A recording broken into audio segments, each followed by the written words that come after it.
Oh, very good. Awesome.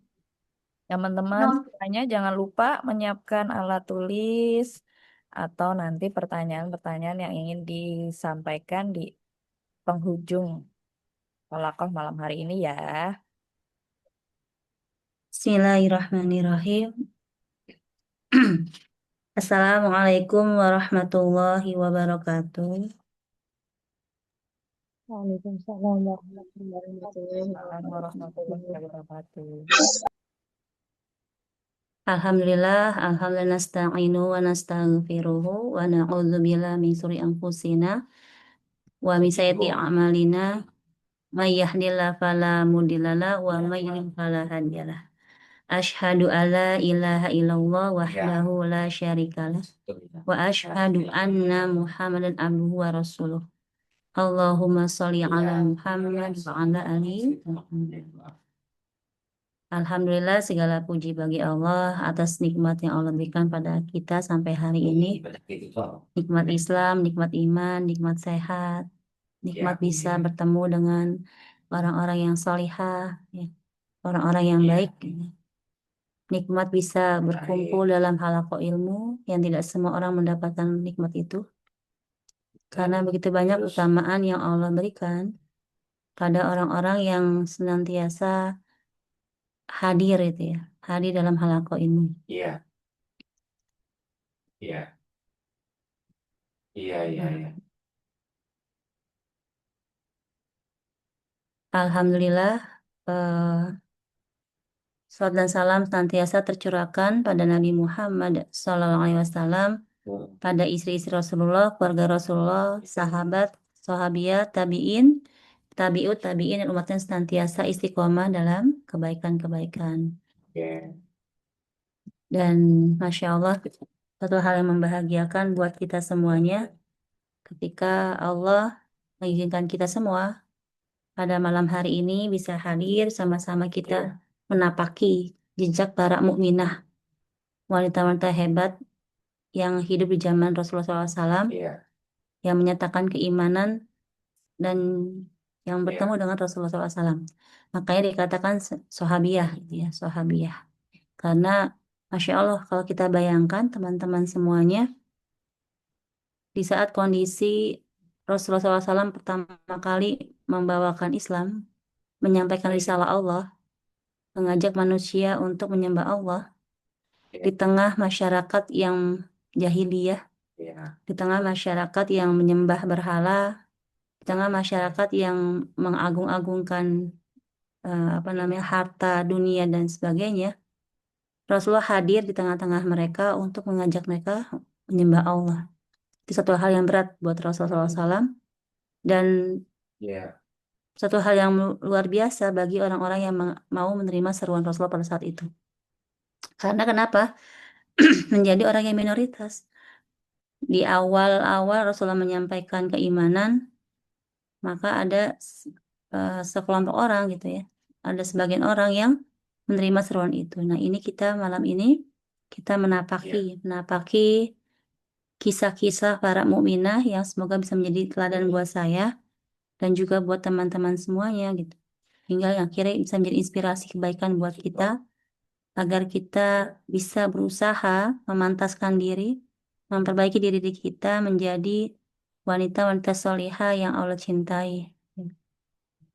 Menjadi wanita-wanita solihah yang Allah berikan petunjuknya hingga akhirnya kita pantas masuk dalam jannahnya. Amin ya rabbal alamin. Malam ini setelah kita kemarin kita review dulu ya murojaah. Kita pernah berdiskusi tentang Bunda Khadijah ya, Bunda Khadijah. Lalu kita pernah berdiskusi tentang eh, Bunda Maryam ya. Lalu kita pernah eh, berdiskusi tentang Bunda Asia ya, Bunda Asia, Fatimah binti Muhammad.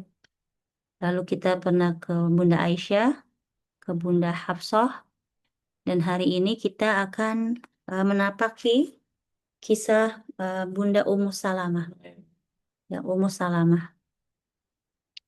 Ummu Salamah ini adalah muhajirah pertama yang memasuki Madinah dengan sekeduk. Nanti kita lihat ya, apa itu sekeduk. Ya. Kalau teman-teman mungkin baca beberapa literatur, kitab-kitab tentang kisah para sahabiah, nah bisa disebutkan tentang Ummu Salamah. Ummu Salamah, ada yang kenal Ummu Salamah? Atau baru dengar namanya Ummu Salamah? Emang gak ada juga Insya Allah ya, Pak. sudah pernah terdengar ya di dalam Iya, maksudnya kan pada diri kita akan tentang Ummu terus Salamah. gitu. Beliau adalah salah satu dari istri Rasulullah SAW. Ya, nanti kita bahas. Ummu Salamah nama aslinya adalah Hindun. Hindun binti Abi Umayyah bin Mughirah al-Makhzumiyah al-Qursyiyah. Ya, jadi namanya adalah Hindun. Bapaknya adalah putra dari salah seorang Quraisy yang disegani dan terkenal dengan kedermawanannya. Siapa nama bapaknya? Bapaknya Ummu Salamah siapa namanya? Ada yang tahu tadi? Abi Abi Umayyah. Karena kan namanya kan Hindun binti Abi Umayyah. Berarti nama ayahnya adalah Abi Umayyah. Ya.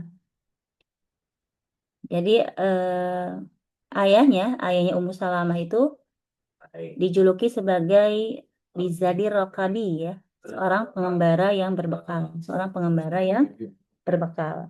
Kenapa dijuluki demikian? Karena apabila melakukan melakukan perjalanan, dia tidak pernah lupa mengajak teman dan juga membawa bekal.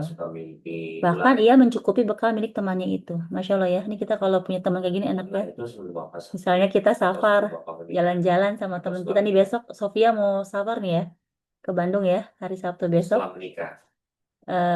Masya Allah kalau misalnya Tapi kalau sebelum nikah Bapak ada orang-orang seperti ini yang mencukupi bekal temannya itu, Masya Allah, keberkahan buatnya ya. Gitu. Jadi beliau memiliki seorang ayah yang sangat dermawan gitu ya, yang dermawan. Ya, namanya Abi Umayyah. Nah, ibunya itu adalah bernama Atikah binti Amir bin Robi'ah Al-Kinaniyah dari Bani Faras yang terhormat. Nah, kalau kita melihat nasabnya dari Ummu Salamah, teman-teman semuanya, itu berarti memang ini adalah seorang wanita yang Masya Allah ya, apa namanya, dari orang-orang yang terhormat. Bapaknya diseganin, ibunya pun dari bani yang terhormat.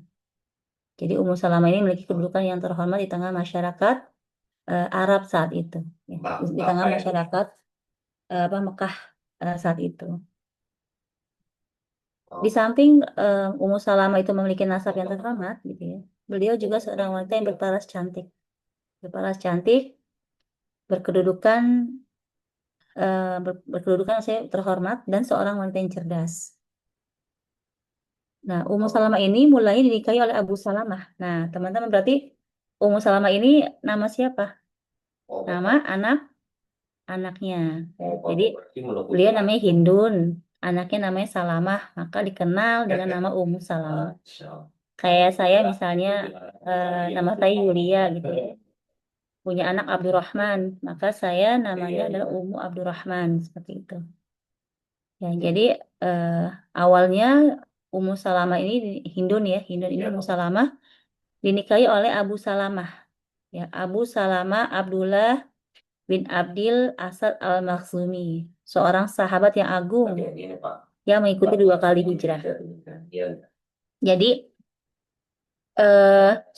Ummu Salamah dan Abu Salamah ini adalah sepasang suami istri yang Masya Allah memang mereka adalah generasi awalun. Suami istri yang ikut hijrah 2 kali. Jadi kan kalau kita baca Sirah itu ya teman-teman semuanya, ada peristiwa hijrah itu 2 kali. Hijrah pertama itu ke ke Habasyi ya, ke Habasyi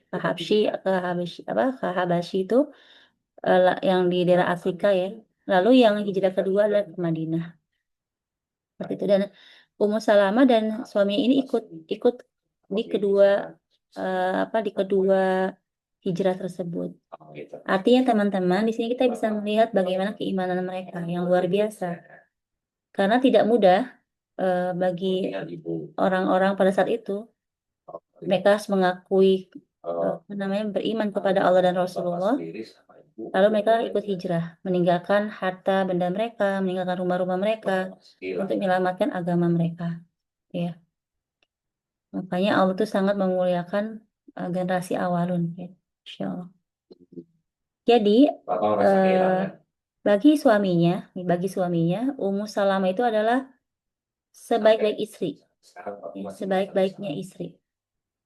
Baik dari segi kesetiaan, ya, ketaatan, dan dalam menunaikan hak-hak suaminya. Jadi suami itu merasa bahwa Ummu Salamah adalah seorang istri yang sangat baik gitu, yang taat sama suaminya, yang setia pada suaminya, dan yang menunaikan hak-hak suaminya. Maksudnya Jadi Ummu Salamah itu telah kita memberikan pelayanan kepada suami dalam rumah dengan pelayanan yang menggembirakan. Masya Allah ya. Ini teringat sebuah hadis yang pernah Rasulullah SAW sampaikan. Jadi ibu wafatnya setelah Bapak sakit. Perhiasan dunia itu adalah salah satunya adalah wanita solihah yang ketika dilihat menyenangkan hati, Bapak sendiri ketika ditinggalkan bisa menjaga kehormatan dirinya. Ya. kecewaan yang Jadi Ummu Salamah itu, Masya Allah, beliau tuh senantiasa mendampingi sampai sekarang masih suaminya gitu, dan bersama-sama memikul beban ujian dan kerasnya siksaan orang-orang Quraisy.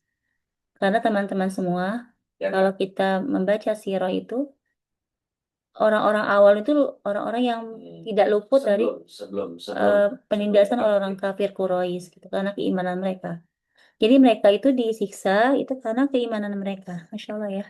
Makanya bersyukurlah kita saat ini itu gini Pak. kita hidup dalam kondisi yang aman gitu. Itu Hidup dalam kondisi yang aman, kita itu kalau dari sisi mudah gitu ya, mudah untuk mudah untuk melakukan amal soleh, mudah untuk menyatakan keimanan kita. Tapi kalau Ummu Salamah itu, kalau Ummu Salamah dan Abu Salamah itu, biasanya beliau mendapatkan siksaan-siksaan dari orang-orang kafir Quraisy. Tapi mereka tetap teguh dengan keimanan mereka. respon Seperti itu. kondisi Nah, karena orang-orang kafir Quraisy melakukan siksaan-siksaan yang luar biasa, maka Rasulullah memerintahkan generasi awalan itu untuk hijrah. Ya.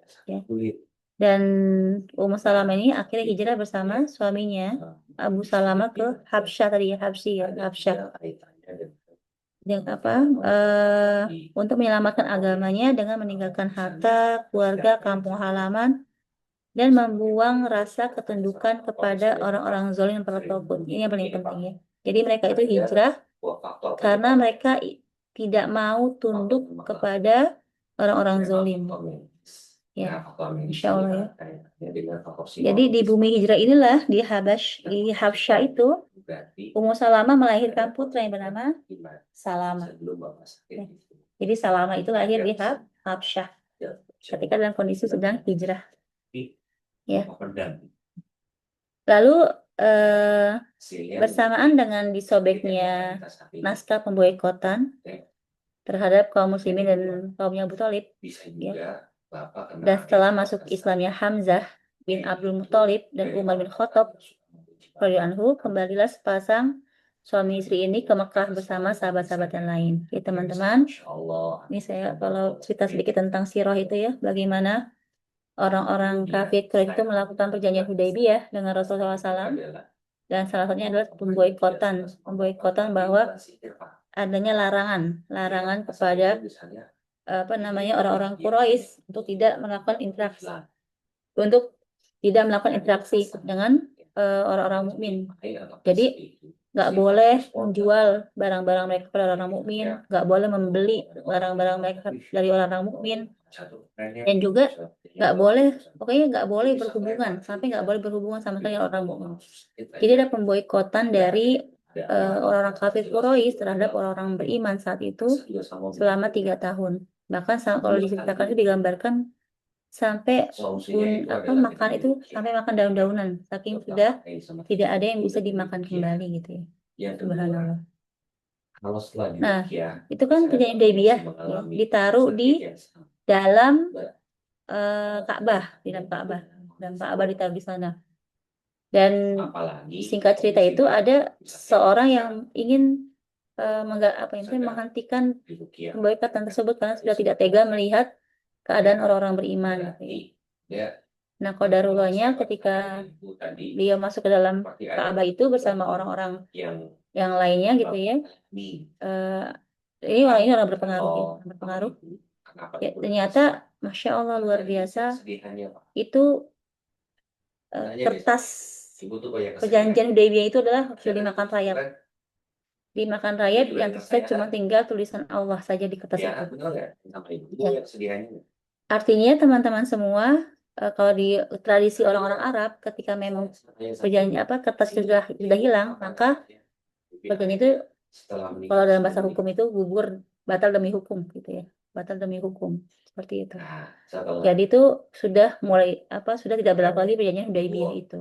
ibu suka Akhirnya pemboikotan sama pun Bapak ya. dihentikan ya, berhenti sampai situ. Nah, Lalu beneran setelah itu kan ada masuknya Hamzah bin Abdul Muthalib, pamannya Rasulullah SAW. betul ya, Bu, Juga ya? masuknya Umar bin Khattab. Nah, ini Ya, dua sahabat jadi yang kalau membuat ibu kuat ada ke kondisi itu, kondisi dia tolong kondisi orang-orang beriman pada saat itu.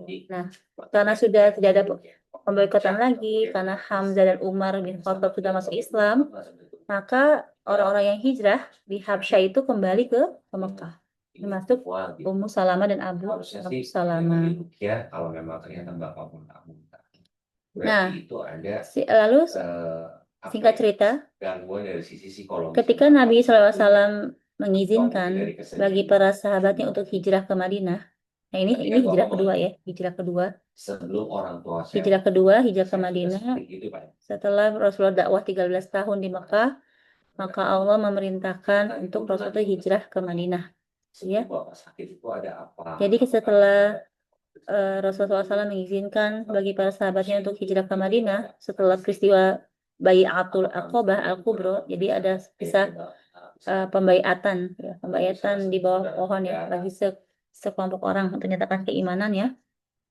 Nah, Abu Salamah itu bertekad untuk mengajak anggota keluarganya untuk juga ikut hijrah ke Madinah.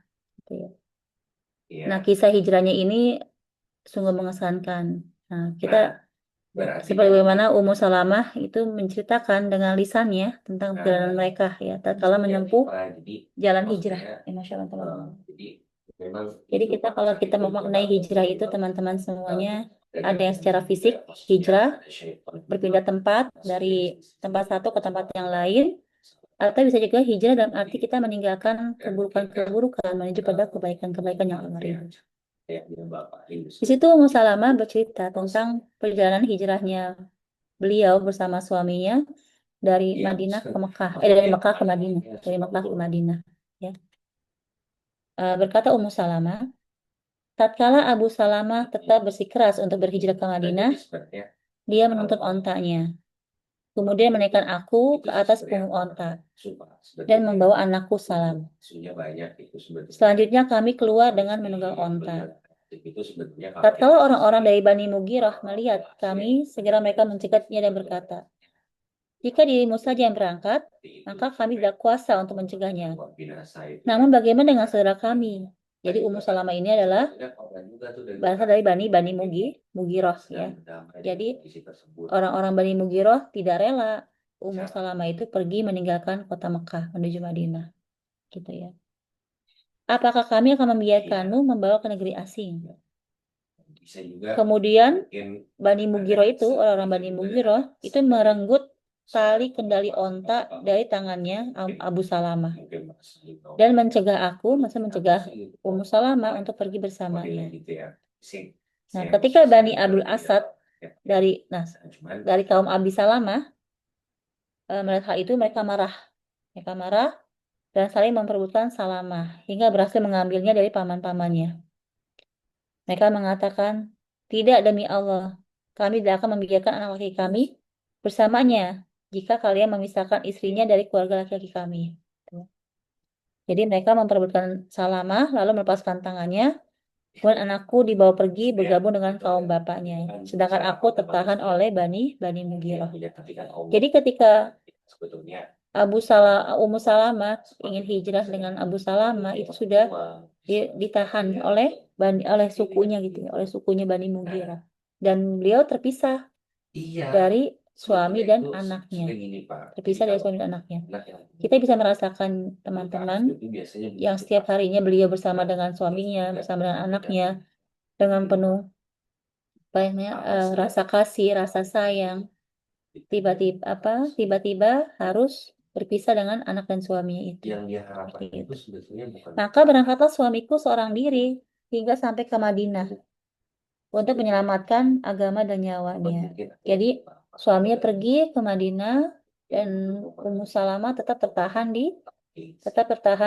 sebetulnya di kalau Mekah ada dengan bersama senjata sukunya itu itu. sukses.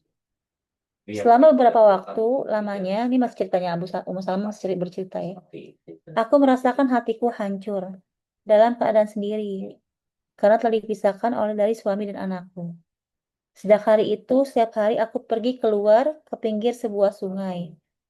Kemudian aku duduk di suatu tempat yang menjadi saksi akan kesedihanku. Ya, Terkenang olehku saat-saat di mana aku berpisah dengan suami dan ya anakku, kalau sehingga menyebabkan aku menangis sampai menjelang malam. Perpisahan tersebut aku lakukan kurang lebih selama 1 tahun.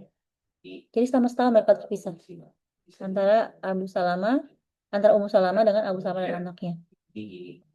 Hingga ada seorang laki-laki dari kaum pamanku yang melewatiku. coba Pak. Nah, tatkala melihat kondisiku menjadi iba, kemudian dia berkata kepada orang-orang dari kaumku, apakah kalian tidak membiarkan wanita yang miskin ini untuk keluar? Sungguh kalian telah memisahkannya dengan suami dan anaknya. Jadi ada orang yang iba dengan kondisi Ummu Salamah. Hal itu dikatakan secara berulang kali, sehingga menjadi lunaklah hati mereka. Kemudian mereka berkata kepadaku, susulah suamimu jika kamu ingin. Kala itu anakku juga telah dikembalikan oleh Bani Abdul Asad kepadaku. Selanjutnya, kata Ummu Salamah nih, aku ambil ontaku dan aku letakkan anakku di pangkuanku. Aku keluar untuk menyusul suamiku di Madinah. Dan tidak ada seorang pun yang bersamaku dari makhluk Allah. Jadi terbayang teman-teman semuanya, ini Ummu Salamah berangkat dari Mekah ke Madinah dengan seekor onta bersama anaknya, hanya dengan anaknya saja. Kalau saya bayangkan itu kan kalau kita naik bis dari Madinah ke Mekah itu ya, atau kalau nggak dari Mekah ke Madinah, itu kurang lebih 6 jam kalau naik bis. Artinya kalau naik onta itu bisa jauh lebih lama gitu ya. Dan dulu itu kan padang pasir yang sekarang aja kan masih banyak padang pasirnya, apalagi dulu yang nggak ada penerangan sama sekali. Bisa terbayangkan teman-teman semua bagaimana Ummu Salamah bersama anaknya dan seekor onta beliau hijrah dari Mekah ke Madinah. Seperti itu. Manakala aku sampai di At-Tan'im, kata Ummu Salamah, ini Ummu Salamah masih bercerita ya. Manakala aku sampai di At-Tan'im, aku bertemu dengan Utsman bin Tolha. Dia bertanya kepadaku, hendak kemana Anda, wahai putri Zadur Raqabi? Ya. Aku hendak menyusul suamiku di Madinah, jawabku. Utsman berkata, apakah ada seorang yang menemanimu? Pak, Aku menjawab, saya udah WA. tidak demi Allah, melainkan hanya Allah. Coba deh Bapak lihat. Kemudian anakku ini. Dia menyahut ya, Utsman menyahut. Demi Allah, engkau tidak boleh tinggalkan sendirian. Selanjutnya, Utsman memegang tali kekang ontaku dan menuntunku untuk menyertaiku. Coba dibacakan dulu. Demi Allah, tiada aku kenal seorang laki-laki Arab yang lebih baik dan lebih mulia dari Utsman bin Tolha. Apabila kami singgah di suatu tempat, Ya, Bapak dia sadar mempersilahkan ya, aku saya- berhenti, dan kemudian dia menjauh dariku menuju sebuah pohon, dan dia berbaring di pohon bawahnya. Jadi memang benar Utsman bin Talha ini tidak ambil kesempatan. Ya, Artinya segini, beliau tetap menjaga jarak dengan Ummu Salamah karena beliau tahu batasan-batasannya hubungan antara laki-laki dan perempuannya. Jadi kalau ini Masya Allah ya teman-teman semua menjadi pembelajaran buat kita Insya Allah. bahwa Islam sangat menjaga gitu ya, sangat menjaga interaksi antara laki-laki dan perempuan. Ya. Nah, apabila kami hendak melanjutkan perjalanan, ini cerita Ummu Salamah lagi ya. Apabila kami hendak melanjutkan perjalanan, dia mendekati ontaku untuk mempersiapkan dan memasang pelananya. Kemudian menjauh dariku. Saya berkata, naiklah. Ya. Apabila aku sudah naik ke atas onta, dia mendatangiku dan menuntut ontaku kembali. Jadi Masya Allah, Utsman bin Talha ini kayak benar-benar teman-teman hanya Dengan air. apa namanya membantu perjalanan Ummu Salamah tanpa bercakap-cakap dengan Ummu Salamah terkait dengan hal-hal yang penting gitu ya. Dan juga senantiasa menjaga jarak dengan Ummu Salamah. Demikian seterusnya hingga sampai kami di Madinah. Nanti Gitu ya. setelah Bapak mandi Nah, tatkala Utsman bin Talha melihat desa Bani Umar, ya, desa Bani Umar bin Auf di Kuba, yang merupakan tempat di mana Abu Salamah suamiku berada di tempat hijrahnya, lalu dia berkata, jadi Utsman bin Talha berkata, sesungguhnya suamimu berada di desa ini, maka masuklah ke desa ini dengan barokah Allah. Sementara Utsman bin Talha kembali ke Mekah. Ya, Masya Allah ya, Allah memberikan pertolongan kepada Ummu Salamah dengan mengirimkan Utsman bin Talha.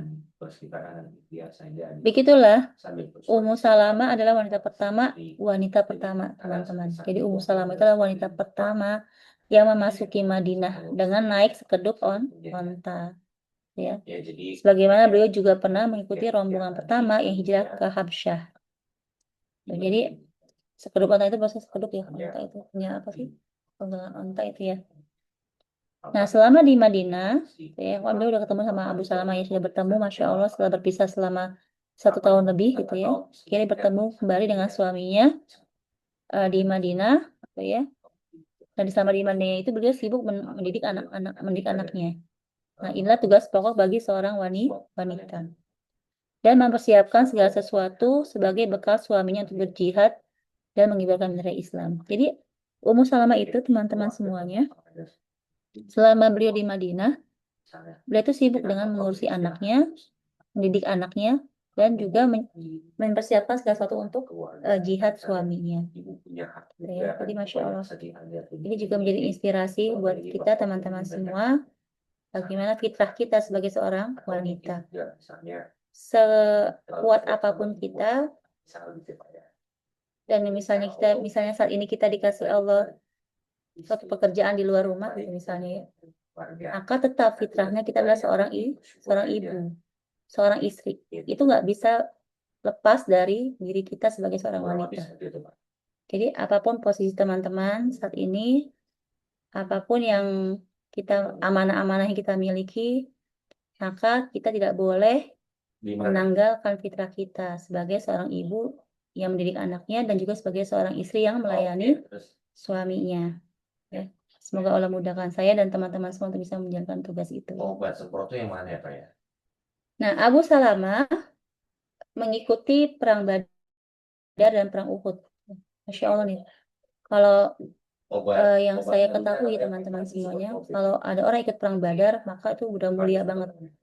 Allah sudah mengampuni dosa mereka. Jadi siapapun ikut perang Badar itu Allah sudah mengampuni dosa-dosa mereka gitu ya. Nah, dan Abu Salamah ini ikut pada perang Badar dan perang Uhud. Nah, pada perang Uhud, Abu Salamah ini terkena luka yang parah gitu ya. Jadi beliau terkena panah pada bagian lengan. Dan beliau tidak pernah gitu ya untuk mengobati lukanya hingga merasa sudah sembuh. Nah, selang 2 bulan setelah perang Uhud, Rasulullah SAW mendapatkan laporan bahwa Bani Asad itu merencanakan hendak menyerang kaum muslimin. Lalu beliau memanggil Abu Salamah dan mengisyaratkan kepada Abu Salamah untuk membawa bendera pasukan menuju Khotan, gitu ya. Yakni sebuah gunung yang berpuncak tinggi dengan disertai pasukan sebanyak 150 orang. Di antara mereka ada Ubaidullah bin Al-Jarrah dan Sa'ad bin Abi Waqqas, sahabat-sahabat yang luar biasa. Nah, Abu Salamah itu melaksanakan perintah Rasulullah SAW dengan antusias itu, Masya Allah. Jadi beliau menggerakkan pasukannya itu pada gelapnya subuh saat musuh lengah. Ya. Maka usailah peperangan dengan kemenangan kaum muslimin sehingga mereka kembali dalam keadaan selamat dan membawa ghanimah. Ghanimah itu adalah harta perang ya, harta rampasan perang itu ghanimah. Gitu. Jadi Masya Allah ya, Abu Salamah berhasil gitu memimpin pasukan untuk memenangkan peperangan itu. Nah, Itu Pada pengiriman pasukan ini, luka Abu Salamah yang dulu dapetin di perang Uhud itu, teman-teman semua, kembali kambuh. Gitu. Jadi mengharuskan beliau terbaring di tempat tidur. Jadi sebenarnya itu kan Abu Salamah itu kan kena luka tuh di perang Uhud. Sebenarnya itu belum sembuh, betul. tapi karena Rasulullah memerintahkan untuk berperang kembali, bisa lepas dari maka beliau tidak menolak perintah Rasulullah SAW. Iya. Salah ya. lepas dengan wudhu itu. Nah, akhirnya Tergantung banyak. lukanya kambuh kembali, Artinya banyak sekali atau dan di tidak. saat-saat dia mengobati lukanya, Dan Abu Salamah berkata kepada istrinya Ummu Salamah, dipakai. "Wahai Ummu Salamah," Nah, kata bisa Abu kita Salamah, kondisinya, "aku mendengar Rasulullah SAW bersabda." ya Bapak Ini belajar misalnya jadi Abu Salamah lagi ngomong sama jelaskan kondisi Ummu Salamah tentang Bapak, hadis dari Rasulullah SAW. kondisi abang, Tiada seorang muslim pun yang ditimpa musibah, si ayah. tiada seorang muslim pun yang ditimpa Karena musibah, begitu, komitmen kemudian dia mengucapkan kalimat istirja. Tahu kalimat istirja, teman-teman? Inna lillahi wa inna ilaihi roji'un.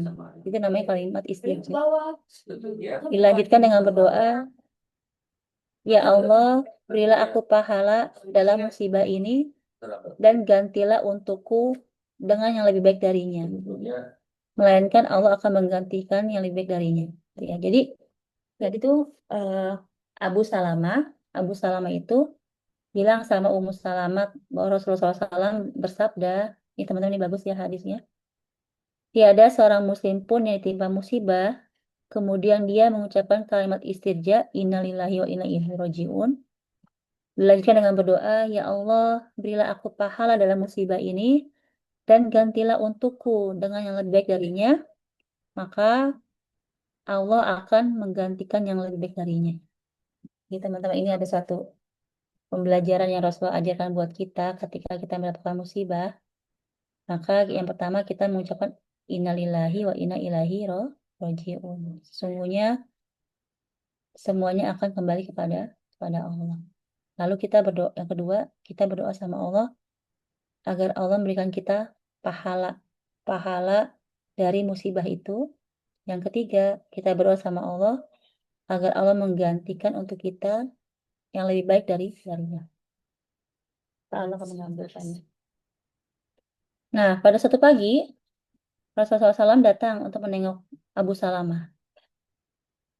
Dan beliau terus menunggu hingga Abu Salamah berpisah dengan dunia. Jadi Abu Salamah itu meninggal, teman-teman. Meninggal. Maka Rasulullah SAW memejamkan kedua mata Abu Salamah dengan kedua tangannya yang mulia.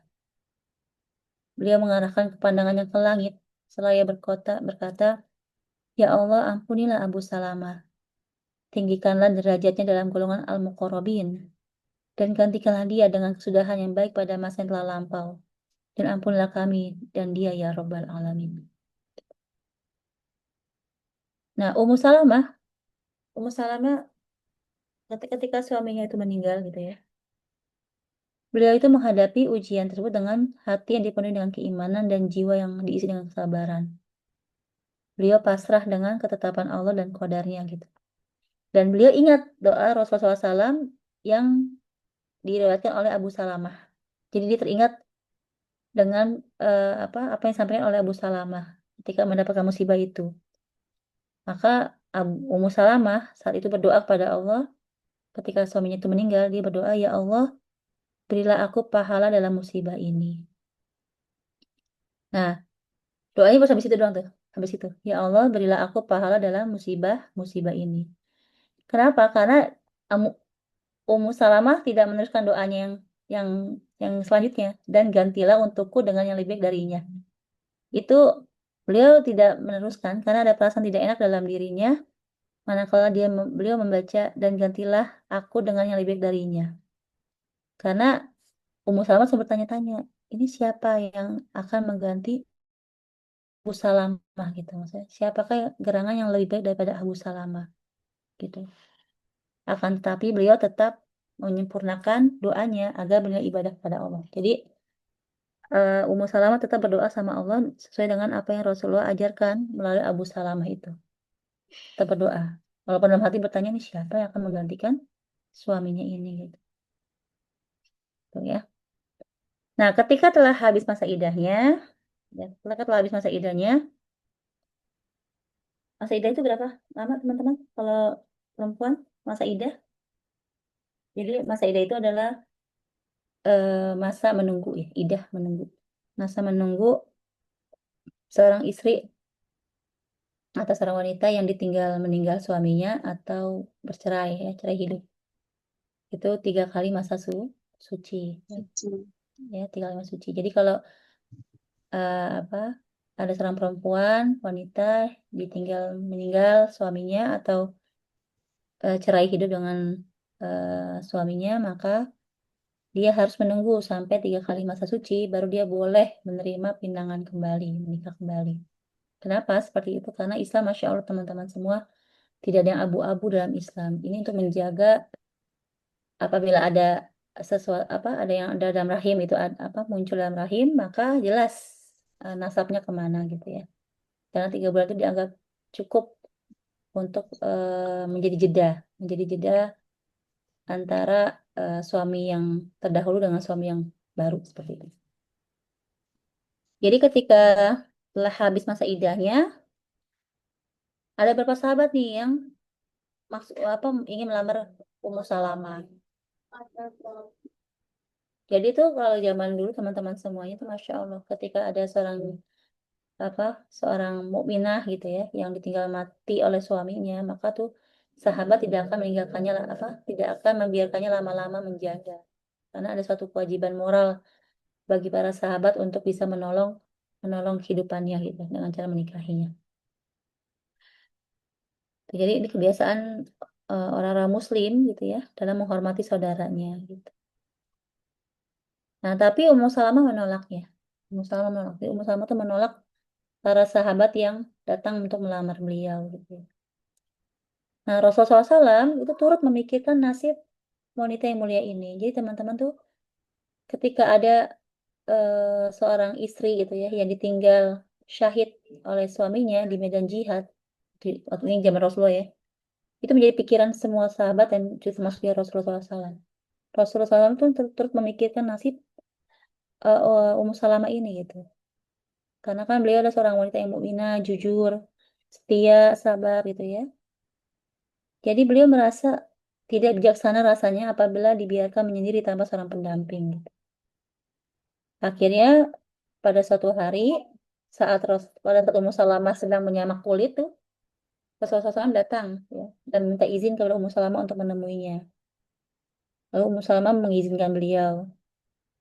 Ummu Salamah mengambilkan sebuah bantal yang terbuat dari kulit yang diisi dengan ijuk ya sebagai tempat duduk bagi Nabi SAW. Maka Nabi pun duduk dan melamar Ummu Salamah. Gitu.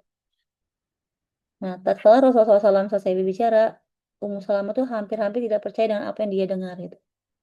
Tiba-tiba beliau ingat hadis yang diriwayatkan oleh suaminya itu Abu Salamah, yaitu dan gantilah aku dengan yang lebih baik. Maka hati Ummu Salamah itu berbisik, dia lebih baik daripada Abu Salamah. Maksudnya Rasulullah SAW ya. Hanya saja ketulusan dan keimanannya menjadikan beliau ragu, gitu ya. Jadi Ummu Salamah malah ragu. Jadi karena keimanannya Ummu Salamah dan karena ketulusan Ummu Salamah itu membuat dia ragu gitu. Dan lalu Ummu Salamah mengatakan kepada Rasulullah SAW gitu. Ummu Salamah mengatakan, "Marhaban ya Rasulullah. Bagaimana mungkin aku tidak mengharapkan Anda ya Rasulullah?" Itu hanya saja kata Ummu Salamah, "Saya adalah seorang wanita yang pencemburu. Maka aku takut jika engkau melihat sesuatu yang tidak Anda senangi dariku, maka Allah akan mengazabku." Masya Allah ya. Jadi hanya saja saya ada seorang wanita yang pencemburu, maka aku takut jika engkau melihat sesuatu yang tidak Anda senangi dariku, maka Allah akan mengazabku. Lagi pula saya adalah seorang wanita yang lebih tua usia, dan saya telah memiliki tanggungan keluarga. Kata Ummu Salamah. Maka Rasulullah SAW bersabda, saya menjawab perkataannya Ummu Salamah. Dia mengatakan bahwa Adapun alasanmu bahwa engkau adalah wanita yang telah usia, maka sesungguhnya aku lebih tua darimu, Rasulullah. Dan tiadalah aib manakala dikatakan dia telah menikah dengan orang yang lebih tua darinya. Mengenai alasanmu bahwa engkau memiliki tanggungan anak yatim, maka semua itu menjadi tanggungan Allah dan Rasulnya. Adapun alasanmu bahwa engkau adalah wanita pencemburu, maka aku akan berdoa kepada Allah agar menghilangkan sifat itu darimu. Agar menghilangkan sifat itu darimu. Maka Ummu Salamah pasrah dengan Rasulullah SAW. Dia berkata, sungguh Allah telah menggantikan bagiku seorang suami yang lebih baik dari Abu Salamah, yakni Rasulullah SAW. Ya. Maka jadilah Ummu Salamah itu sebagai Ummul Mukminin. Beliau hidup dalam rumah tangga nubuah yang telah ditakdirkan untuknya dan merupakan suatu kedudukan yang beliau harapkan. Beliau menjaga kasih sayang dan kesatuan hati bersama para ummahatul mukminin. Insyaallah, teman-teman semuanya. Lagi-lagi kita, Masya Allah ya, kalau kita baca kisah, kita jadi tahu kenapa Rasul menikahi Ummu Salamah, kenapa Rasul menikahi Bunda Hafsah dan sebagainya ya. Karena pasti ada alasan-alasannya Rasul melakukan itu. Seperti itu. Ya. Ummu Salamah adalah seorang wanita yang sangat cerdas ya dan matang, dewasa, yang memahami persoalan dengan pemahaman yang baik dan dapat mengambil keputusan yang tepat pula. Karena memang Masya Allah Ummu Salamah itu kan hidup bersama Abu Salamah ya, cukup lama. Itu membuat beliau tuh matang secara keimanan dan secara kedewasaan. Ditambah beliau menikah dengan Rasulullah SAW setelahnya ya. Itu semakin menguatkan keimanan beliau dan semakin membuat meningkatkan ininya beliau, kedewasaannya beliau. Ya. Jadi ada suatu peristiwa yang ada satu peristiwa Hudaybiyah ya. Jadi itu Rasulullah SAW ini kisahnya populer teman-teman. Rasulullah SAW memerintahkan para sahabatnya untuk menyembelih kurban selepas terjadinya perjanjian dengan pihak Quraisy ya. Jadi kan karena udah selesai nih udah selesai masalah dengan orang-orang Quraisy, Rasulullah menyuruh para sahabat untuk menyembelih kurban sebagai rasa syukur gitu ya, sebagai rasa syukur. Namun ketika itu para sahabat itu tidak ada yang mengerjakannya karena sifat manusiawi mereka yang merasa kecewa dengan hasil perjanjian Hudaybiyah itu, di mana perjanjian Hudaybiyah itu banyak merugikan kaum muslimin.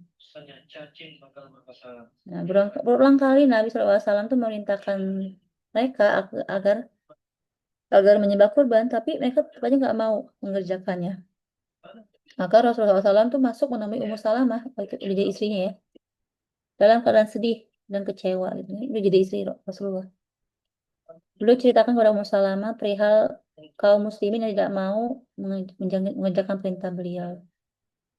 Ummu Salamah pun berkata, wahai Rasulullah, katanya, apakah Anda menginginkan hal itu? Tuh. Jika demikian, maka silakan Anda keluar dan jangan berkata sepatah kata pun dengan mereka sehingga Anda menyembelih onta Anda. Lalu panggillah tukang cukur Anda untuk mencukur rambut Anda. Gitu ya.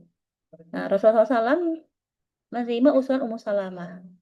Maka beliau berdiri dan keluar dan tidak berkata sepatah kata apapun hingga beliau menyembelih ontanya. Lalu beliau memanggil tukang cukur untuk mencukur rambut beliau. Nah, manakala para sahabat melihat apa yang dikerjakan oleh Rasulullah SAW, maka mereka bangkit dan menyembelih kurban mereka. Kemudian sebagian mereka mencukur, sebagian yang lain secara bergantian, hingga hampir-hampir sebagian ini ya seperti itu. Jadi di sini di kisah ini teman-teman kita bisa mengambil beberapa poin. Yang pertama adalah Masya Allah ya, walaupun selevel Rasulullah SAW sebagai seorang suami, beliau tetap bertanya pada istrinya gitu, menanyakan pendapat istrinya. Dan ketika beliau menilai pendapat istrinya itu benar, maka beliau mengerjakan pendapat itu. Insya Allah ya, jadi ini fitrah-fitrah suami istri itu hadir di sini ya. Jadi Masya Allah gitu, beliau mengajak diskusi istrinya gitu tentang suatu hal yang sifatnya agama ya, agama dakwah. Sini kalau kita baca itu kisah ini sini dipakai dalam referensi-referensi bagaimana seorang suami itu bertanya pada istrinya tentang hal-hal keumatan. Keumatan maksudnya gini loh, hal-hal yang sifatnya kebaikan-kebaikan gitu. Kebaikan masyarakat. Seperti itu, kebaikan-kebaikan masyarakat.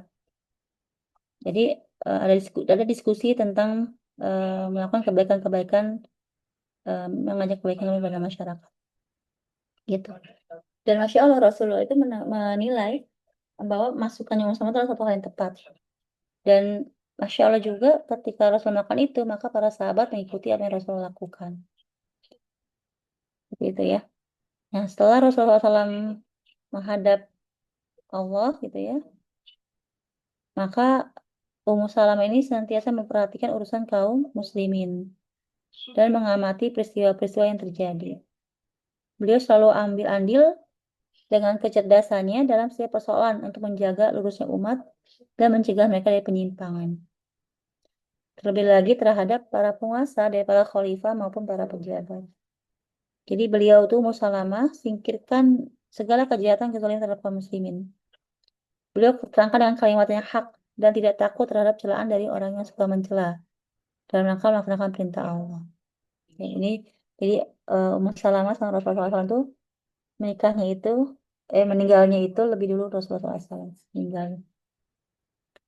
Nah, pada tahun ke-59 setelah hijrah, ya, Rasulullah itu kan meninggal 10 tahun setelah hijrah ya, tahun ke-10 hijriah. Nah, kalau Ummu Salamah di tahun ke-59, artinya selisihnya 49 tahun. Jadi Ummu Salamah tuh hidup menjadi jandanya Rasulullah SAW selama 49 tahun. Nah, pada bulan Zulqa'dah tahun 59 Hijriah itu Ummu Salamah meninggal ya, wafat. Nah, pada saat itu usia beliau berusia 84 tahun. Artinya kalau 84 tahun berarti Ummu Salamah itu 84 yang 49 berapa? 4 diambil 49, 35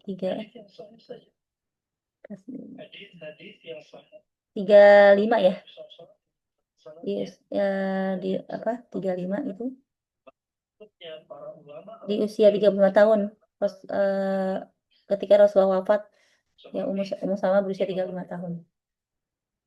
Jadi ketika Rasulullah wafat itu Ummu Salamah berusia 35 tahun dan Ummu Salamah itu meninggal di usia 84 tahun. Ya. Jadi beliau wafat setelah memberikan contoh kepada wanita dalam hal kesetiaan, jihad dan kesabaran. Ya teman-teman semua. Semoga kisah Ummu Salamah ini bisa menjadi inspirasi buat kita, para ibu, para istri, para wanita.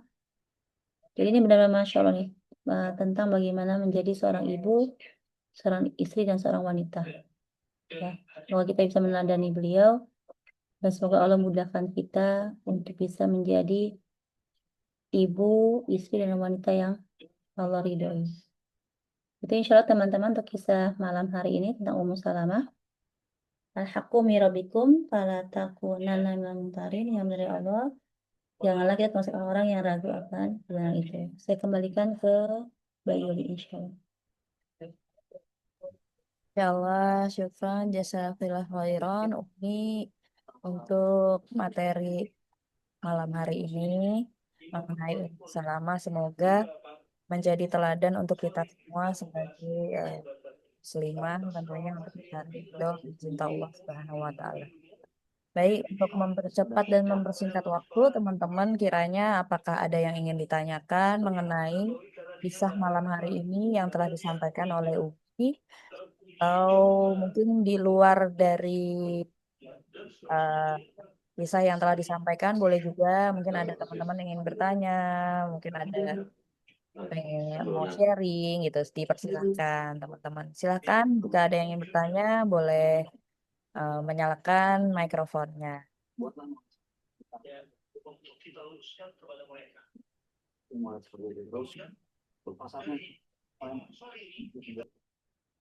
Adakah? Kak Eli, Kak Oci, mungkin Kak Oci ini yang habis hijrah nih, mungkin ada sesuatu yang relate nih apa ya gitu. Atau Umi Wiwi, Kak Hana, Kak Patni. Lalu juga area logi, loginya murah. Jangan malu-malu loh, jangan malu-malu. Lobby pada umumnya biasanya mau itu ada panggung kepada pihak KM itu atau tamu biasanya mereka langsung bangga dari tahun ini. Oh, ini ada pertanyaan nih Uma di kolom chat.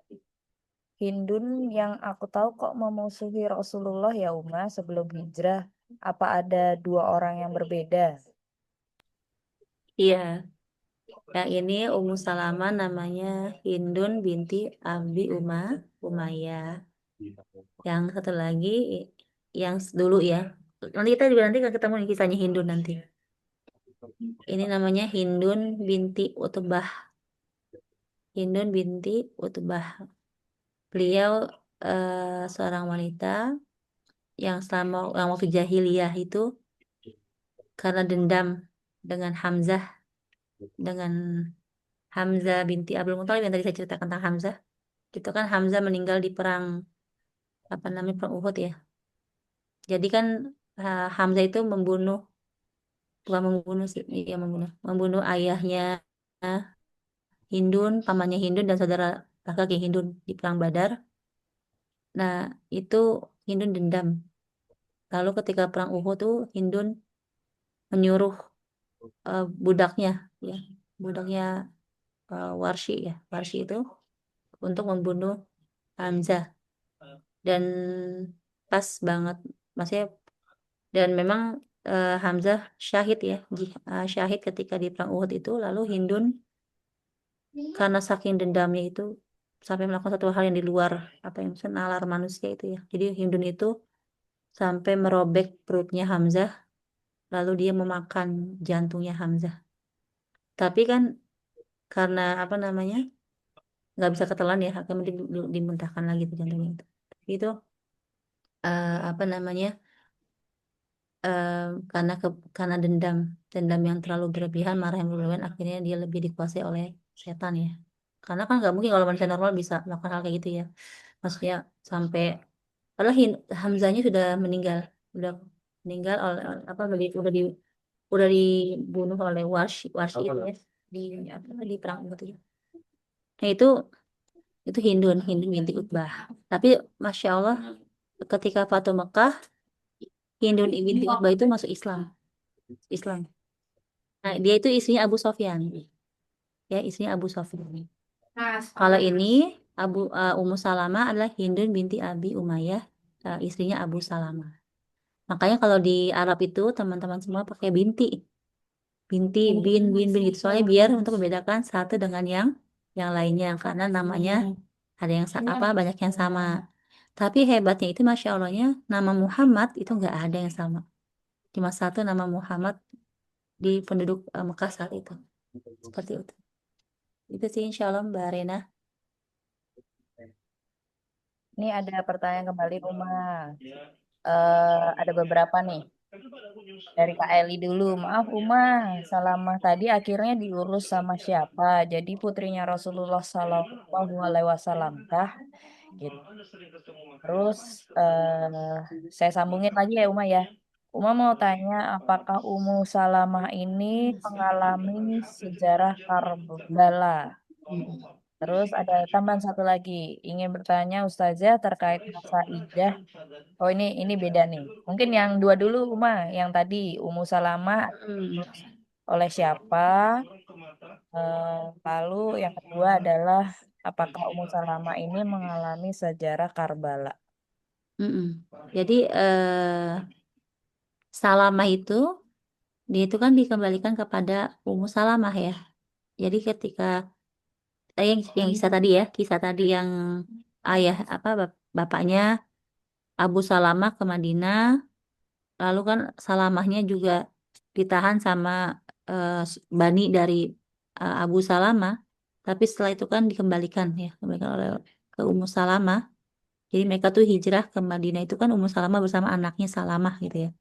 Dan ketika beliau menikah, tadi kan Rasulullah bilang, ketika di percakapan antara Ummu Salamah dan Rasulullah, ketika Rasulullah meminang Ummu Salamah bahwa aku memiliki anak yatim yang banyak gitu ya. Gitu ya. Salah satunya adalah Salamah. Salah satunya adalah Salamah. Rasul mengatakan bahwa mereka adalah menjadi tanggung jawab Allah dan Rasulnya. Artinya sejak ya, maksudnya Salamah apa namanya diurus oleh Rasulullah SAW gitu, maksudnya menjadi apa yang diurus oleh Rasulullah SAW, walaupun bukan anak kandung dari Rasulullah SAW. Karena salah satu alasan Rasulullah menikahi Ummu Salamah itu pun juga karena memang melihat anak-anaknya yang kalau nggak dinikahi oleh sahabat atau oleh Rasulullah maka akan terbengkalai gitu seperti itu. Karena kan Abu Salamah itu kan syahid ya di medan perang gitu ya. Maka menjadi kewajiban bagi mereka untuk bisa menjamin kehidupan janda dan anak-anaknya itu. Seperti itu. Karena Ummu Salamah itu apa namanya itu hidupnya lama ya. Maka beliau tuh mengalami masa masa Karbala. Tapi Ummu Salamah ini tipe Ummahatul Mukminin yang tidak ikutan. Jadi ada beberapa Ummahatul Mukminin yang memang ikutan, ada yang beberapa yang tidak ikutan. Kalau kita lihat sejarah itu ada Bunda Aisyah itu termasuk yang ikutan ya, masih ikutan dalam apa namanya itu turun ke jalan gitu ya, meneriakan kebenaran gitu ya. Tapi ini kalau Bunda Hafsah, Ummu Salamah itu mereka lebih memilih untuk tidak ikut dalam peristiwa tersebut gitu, seperti itu. Eh kalau wanita yang bekerja di luar rumah, batasannya bagaimana? Ya, kalau sedang dalam masa idah, maka ya batasannya adalah dia tidak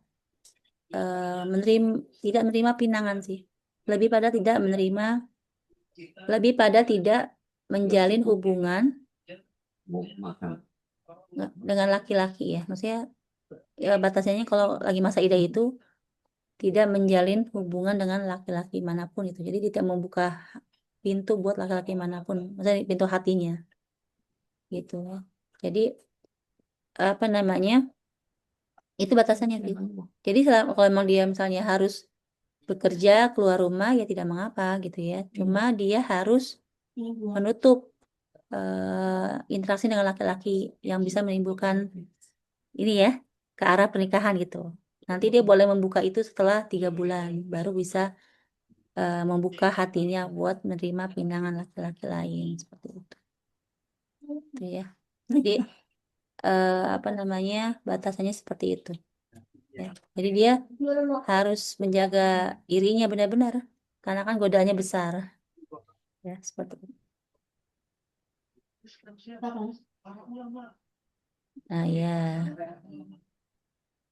Oh, Masya Allah nih, temanku pergi ke kantor ditemani mahramnya. Masya Allah. Ini sangat menjaga sekali nih, Masya Allah. Kalau emang ada mahramnya yang bisa menemani itu lebih baik ya, Masya Allah. Ya, jadi ini kalau Mbak Riana nih katanya bilang selama masa idah, temanku pergi ke kantor ditemani mahramnya katanya. Gak apa-apa ya, Masya Allah. Lebih baik. Karena menjaga ya, lebih pada menjaga sih. Karena kan kalau emang lagi masa idah kan emang itu batasannya ya. Makanya kenapa ditemani mahramnya mungkin agak lebih berhati-hati dan lebih terjaga. Masya Allah, barakallah. Kantornya Masya Seperti Allah itu. banget ya bisa mengizinkan ya. Bener. Jarang. Ya, masih ngizinin ya. Ya. Ngizinin. Kalau yang nggak punya aktivitas biasanya, bukan nggak punya aktivitas sih. Kalau yang nggak terikat sama kerja kantor biasanya sih emang nggak keluar rumah ya. Biasanya, maksudnya dalam arti kalau yang wanita-wanita yang dalam masa idah itu biasanya mereka berdiam dalam rumah gitu, sampai 3 kali masa suci baru mereka interaksi keluar rumah ya. Tapi kalau ini kan karena kerja mungkin nggak bisa cuti.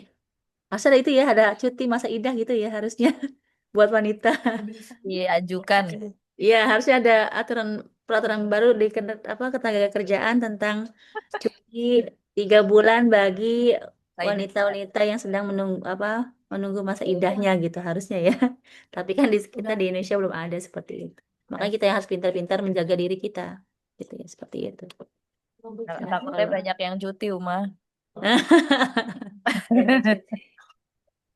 Bingung kantornya.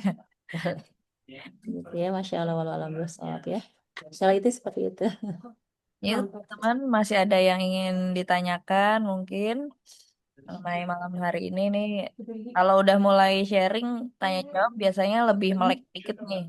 Mungkin tadi agak-agak berat matanya nih. Mungkin ada yang mau ditanyakan, Kak Santi, Kak Tira, mungkin nih Kak Tira. Ada Bunda Dwina nih. Mungkin ada yang mau ditanyakan. Kak Ulan, Umi Wiwi, mungkin ada yang mau ditanyakan Umi Wiwi atau mau sharing-sharing. Kita masih ada waktu 5 menit sebelum menutup halaqah malam hari ini. Ada, ada, ada. Kita hitung 10, 5, 4, 3. Baik teman-teman, sepertinya karena hari sudah semakin larut, kita tutup aja mungkin ya. Nanti jika ada pertanyaan bisa disampaikan langsung di WhatsApp grup Halako atau mungkin jika ingin ada ingin yang ditanyakan tapi lebih private boleh kok, silahkan Japri Uma Yulia untuk eh, mendapatkan nasihat dari beliau. Teman-teman semuanya, semoga malam hari ini kisah yang telah disampaikan menjadi teladan buat buat kita semua. Semoga menjadi eh, penguat iman kita. Semoga kita semua di sini menjadi muslimah-muslimah yang senantiasa kuat dan senantiasa selalu semangat mencari ridho dan cinta Allah Subhanahu wa Ta'ala. Kita tutup malam hari ini dengan hamdalah. Alhamdulillahirrabbilalamin. Alhamdulillahirrahmanirrahim. Astagfirullahaladzim. Astagfirullahaladzim. Astagfirullahaladzim. Subhanakallahumma wa bihamdika asyhadu an la ilaha illa anta astaghfiruka wa atubu ilaik. Jazakallah khairan Umi Yulia untuk malam hari Sama-sama. ini. Wa iyakum. Jazakumullah khairan teman-teman semua yang ada di seluruh Indonesia, Masya Allah, dari ada dari Semoga Allah istiqomahkan kita semua ya. Amin. dari Medan ada. Semoga kita selalu istiqomah di Amin. Amin. jalan yang baik ini Amin ya Allah. bersama teman-teman solihat semuanya. Kita akhiri. Wassalamualaikum warahmatullahi wabarakatuh. Waalaikumsalam warahmatullahi wabarakatuh. Izin pamit semua. Assalamualaikum. Waalaikumsalam warahmatullahi wabarakatuh. Selamat beristirahat teman-teman semua.